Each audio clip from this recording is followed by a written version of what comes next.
بسم اللہ الرحمن الرحیم نحمدہ ونصلی علی رسولہ الکریم۔ میرے محترم بھائیوں، دوستوں، بزرگوں، اللہ تعالیٰ کا ہم پر بہت بڑا احسان ہوا کہ اللہ تعالیٰ نے ہمیں اشرف المخلوقات پیدا کیا، اور اللہ تعالیٰ کا اس سے بڑھ کر اور بھی بہت بڑا احسان یہ ہے کہ اللہ تعالیٰ نے ہمیں بغیر کسی مطالبے کے، بغیر کسی کوشش کے، بغیر کسی محنت کے، اللہ پاک نے ہمیں حضور پاک صلی اللہ علیہ وسلم کا امتی بنایا۔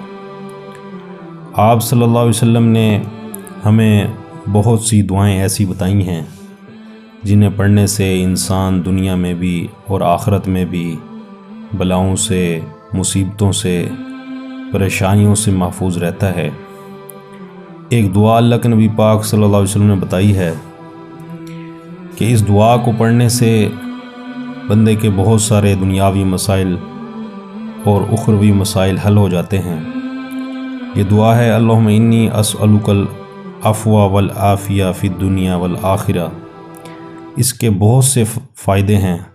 فرمایا جو اس دعا کو آذان ہونے سے تکبیر تک، یعنی جماعت کھڑی ہونے تک 3 مرتبہ پڑھ لے گا، اللہ تعالیٰ اس کو تنہائی کے گناہ سے بچائیں گے۔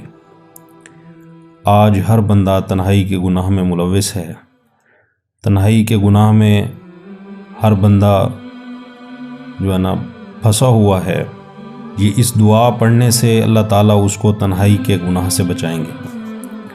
اور نمبر 2، اللہ تعالیٰ اس کو ایسی بیماری نہیں لگائیں گے جس سے اس کی موت واقع ہو اور اس کی موت کا سبب بنے۔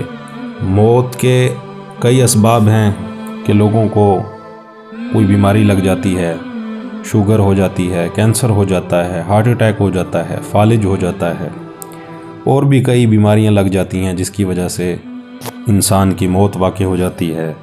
اس دعا کے پڑھنے سے اللہ تعالیٰ اس کو ایسی بیماری نہیں لگائیں گے جس سے اس کی موت واقع ہو جائے۔ اور نمبر 3، اس دعا کے پڑھنے سے اللہ تعالیٰ اس کا ظالم لوگوں سے چھٹکارا دے دیں گے کہ ظالم لوگوں سے اس کا واسطہ ہی نہیں پڑے گا۔ یہ کبھی دنیا میں ایسے کسی کام میں نہیں پھنسے گا کہ اس کا واسطہ ظالم لوگوں سے پڑ جائے۔ اور نمبر 4، اللہ تعالیٰ اس کی روزی کو آسان کر دیں گے کہ بغیر محنت کے اللہ تعالیٰ اس کو روزی عطا فرمائیں گے۔ اس کو زیادہ محنت نہیں کرنی، اس کو زیادہ کھپنا نہیں پڑے گا، اس کو آسان روزی دی جائے گی، اس کو زیادہ بھاگنا دوڑنا نہیں پڑے گا۔